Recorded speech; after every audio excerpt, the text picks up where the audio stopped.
देखिए 12वीं क्लास अनिवार्य हिंदी में हमने पहला पाठ पढ़ा था संतवानी। संतवानी में 3 कवि थे। संतवानी में 3 कवि थे, कबीरदास, तुलसीदास और कृपाराम खड़िया।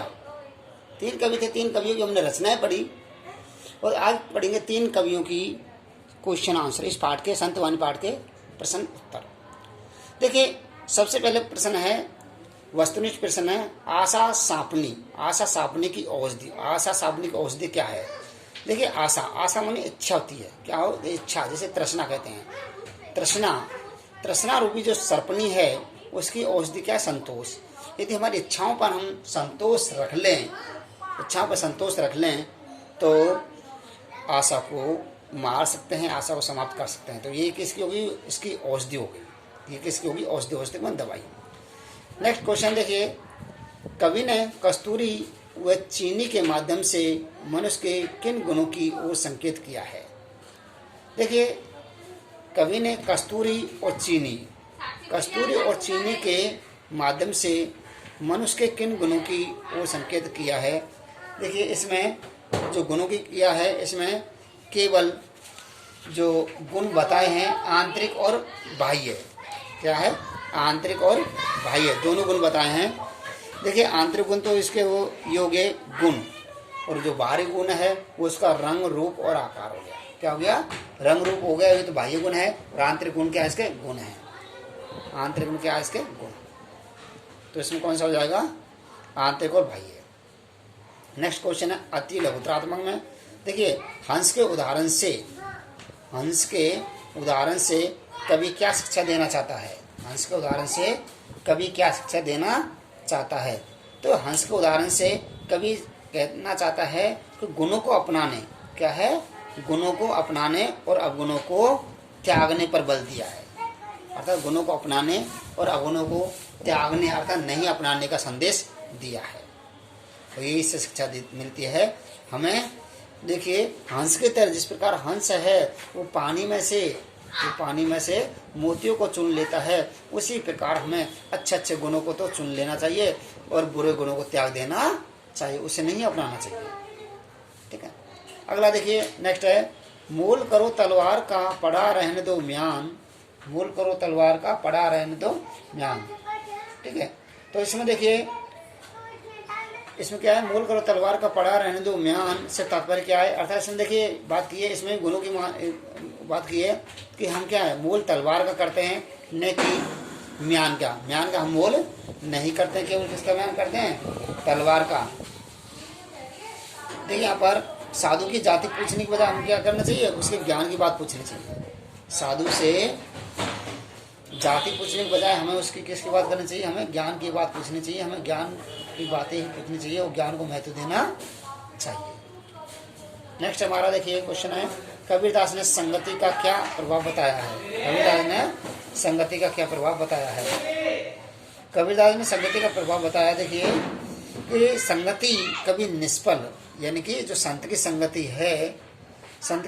है वो कभी निष्फल नहीं होती। अर्थात हमें सत्संगति करनी चाहिए, अच्छी संगति करनी चाहिए, और सत्संगति को ही सार्थक माना जाता है। अच्छी संगति को क्या दिया है? महत्व दिया है। नेक्स्ट हमारा देखिए, ईश्वर प्राप्ति में बाधक अवगुण कौन कौन से बताए हैं? ईश्वर प्राप्ति में बाधक अवगुण कौन कौन से हैं? तो ईश्वर प्राप्ति में जो बाधक अवगुण है वह है काम, क्रोध, मद, लोभ, ग्रहशक्ति आदि अवगुण बाधक तत्व माने जाते हैं। आदि अवगुण क्या है? बाधक तत्व माने जाते हैं। काम, क्रोध, मद, लोभ, ग्रस्त। काम, क्रोध, मद, लोभ, ग्रस्त, ये हमारे किसके माने जाते हैं? ये अवगुण के बाधक, ये ईश्वर प्राप्ति में अवगुण के बाधक तत्व माने जाते हैं, अवगुण माने जाते हैं, कहने का मतलब ये है। अगला देखिए नेक्स्ट क्या है, तुलसीदास के अनुसार इंद्रियों की सार्थकता किससे संभव है? तुलसीदास के अनुसार इंद्रियों की सार्थकता किससे संभव है? तुलसीदास के अनुसार इंद्रियों की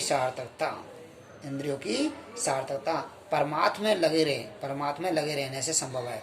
परमार्थ का होता था दूसरे की भलाई। अर्थात जब हम दूसरे की भलाई करेंगे, क्या करेंगे? दूसरे की भलाई करेंगे, तो इससे इंद्रियों की सार्थकता संभव हो सकती है। क्या करना, दूसरों की भलाई। नेक्स्ट क्वेश्चन देखिए, कवि के अनुसार मनुष्य के जीवन में संगति का क्या प्रभाव पड़ता है। कवि के अनुसार मनुष्य के जीवन में संगति का क्या प्रभाव पड़ता है। कवि के अनुसार सुसंगति से मनुष्य का जीवन सुखी और सफल रहता है। कवि के अनुसार सुसंगति, सु मतलब अच्छी संगति से मनुष्य का जीवन सुखी और सफल रहता है और बुरी संगति से वह क्या कष्ट प्राप्त करता है। क्या झेलता है, बुरी संगति प्राप्त करने से वही मनुष्य कष्ट झेलता है। ठीक है, ये क्वेश्चन हुए हमारे अति लघुतरात्मक। अब बात करते हैं लघुतरात्मक की। लघुतरात्मक देखिए, लघुतरात्मक पहला क्वेश्चन देखिए, जगत को वश में करने का क्या उपाय बताया है। जगत मन होता है संसार, क्या है, संसार। जगत को वश में करने का क्या उपाय है, अर्थात संसार को वश में करने का एक उपाय बताया गया है कि मनुष्य को विनम्र अर्थात मधुर वाणी का प्रयोग करना चाहिए, मधुर वाणी बोलनी चाहिए और अपने व्यवहार में मधुर वाणी को अपनाना चाहिए। यदि मधुर वाणी को ही अपनाकर हम संसार को अपने वश में कर सकते हैं। उदाहरण दिया है कैसे कर सकते हैं कि जिस प्रकार कोयल अपनी मधुर वाणी से अपनी आवाज से सबको मोहित करके, सबको प्रसन्न करके वो अपना बना लेती है, अर्थात अपनी विनम्रता से हमारे हृदय में आत्मीयता का भाव भर देती है और लोगों को अपनी ओर आकर्षित कर लेती है, अपना बना लेती है। इसलिए जगत को अपनी ओर आकर्षित किया जा सकता है। जगत मन संसार को अपनी ओर आकर्षित किया जा सकता है। नेक्स्ट क्वेश्चन देखिए, नेक्स्ट क्वेश्चन है कबीरदास की वाणी साखी क्यों कहलाई, स्पष्ट कीजिए। कबीरदास की जो वाणी है वो साखी क्यों लाई। देखिए, कबीरदास ने वाणी साखी इसलिए कहलाई क्योंकि साखी का अर्थ होता है साक्ष्य। साखी का अर्थ होता क्या है, साखी का अर्थ होता है साक्ष्य। साक्ष्य और साक्ष्य से बना ई प्रत्यय लगा दिया, इसमें क्या लगा दिया, ई, तो क्या हो जाएगा साक्षी। साक्षी का मतलब होता है गवाह।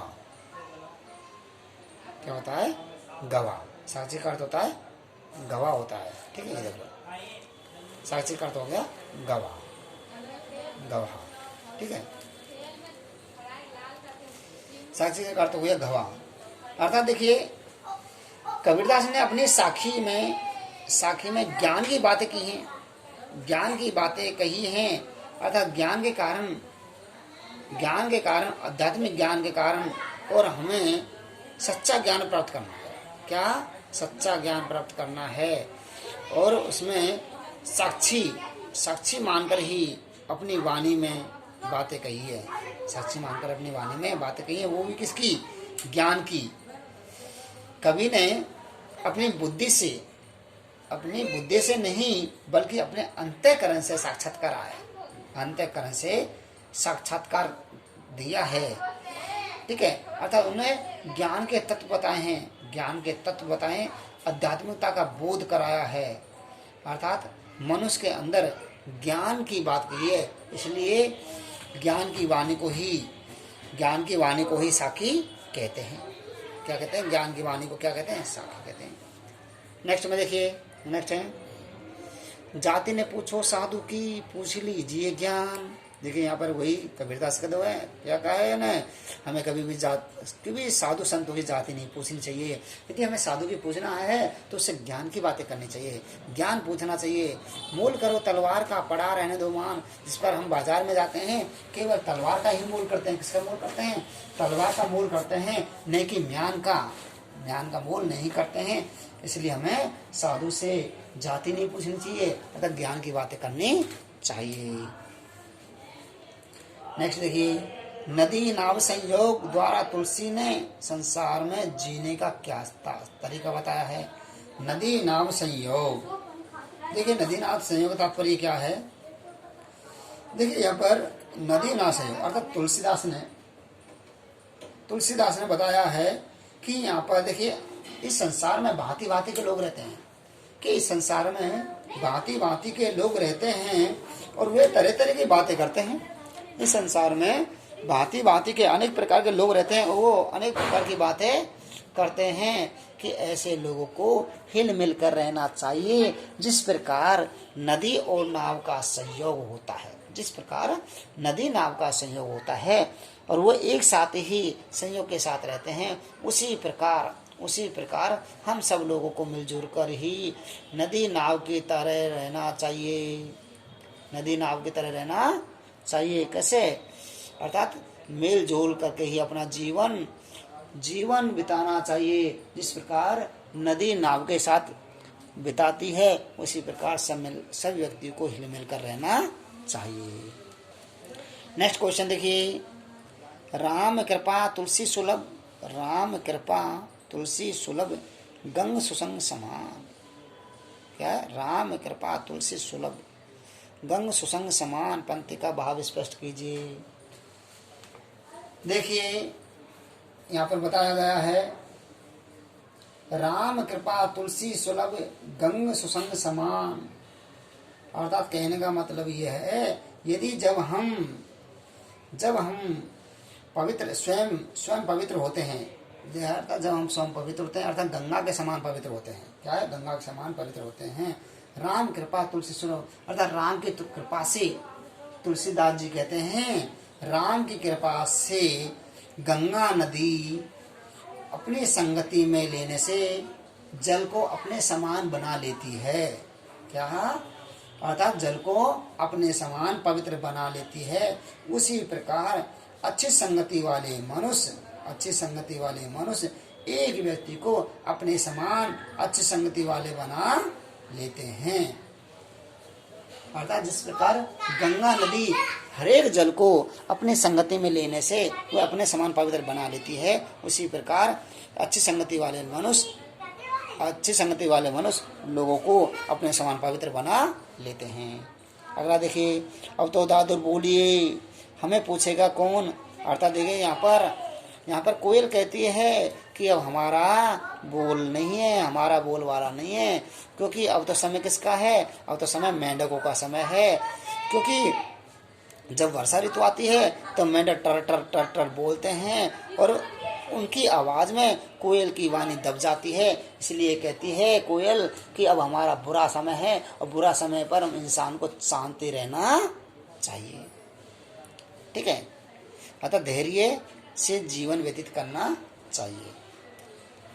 अगला देखिए, पर जलती निज पाए रति न सूझे राजिया। देखिए जब कोई यानी गुणों, यहाँ पर क्या अवगुण और गुणों की बात की है, अवगुणों की बात की है, यानी कि व्यक्ति को देखिए जब दूसरे के गुण अवगुण होते हैं तो दूर से ही दिख जाते हैं। जब दूसरे व्यक्ति में अवगुण होते हैं वो दिखाई देते हैं, लेकिन अपने अंदर है अवगुण है वो दिखाई नहीं देते। कहने का तात्पर्य है, यदि वो डूंगरमन पहाड़ पर जलती हुई आग सबको दिखाई देती है, लेकिन अपने पैरों में जली हुई आग किसी को दिखाई नहीं देती है।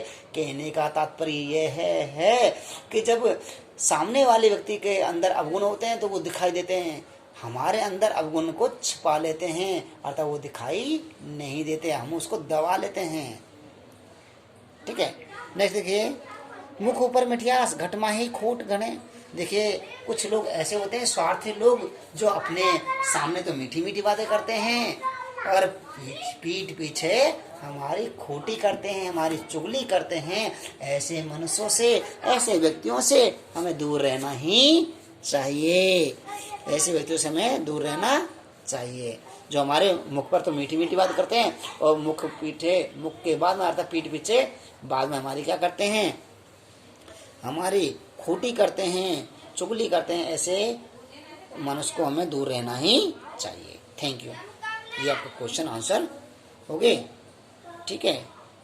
देखिए एक निबंधात्मक क्वेश्चन और है, हिम्मत की कीमत होए रद्द कागज। जैसे मैं थोड़ा बता देता हूँ कि देखिए हिम्मत की कीमत होती है, बिना हिम्मत की कीमत कोई नहीं होती। यदि कोई व्यक्ति हिम्मत से काम करता है तो समय से सफलता मिलती है, और यदि हिम्मत से काम नहीं करता है तो उसको सफलता नहीं मिलती है। अर्थात वो तो एक रद्दी कागज के समान माना जाता है, रद्दी कागज के समान माना जाता है। बिना हिम्मत के कोई कार्य करता है, अर्थात बिना हिम्मत के कार्य करता है तो वो असफलता प्राप्त करता है, तो एक रद्दी कागज के समान होता है। इसलिए हमें हिम्मत से काम करना चाहिए, जिससे हमारी हमारे गुणों को पूछा जाए और हम रद्दी कागज में नहीं गिने जाए। ठीक है, थैंक यू। ये आपके क्वेश्चन आंसर हो गए। ये कुछ आपकी व्याख्या है जो क्लास में होगी। Thank you. कल हम नेक्स्ट पढ़ेंगे, नेक्स्ट पार्ट। ठीक है, यह पहला पार्ट है जो संतवाणी है। इसमें 3 कवि थे, तीनों कवियों की रचनाएं कंप्लीट हो चुकी है। Thank you.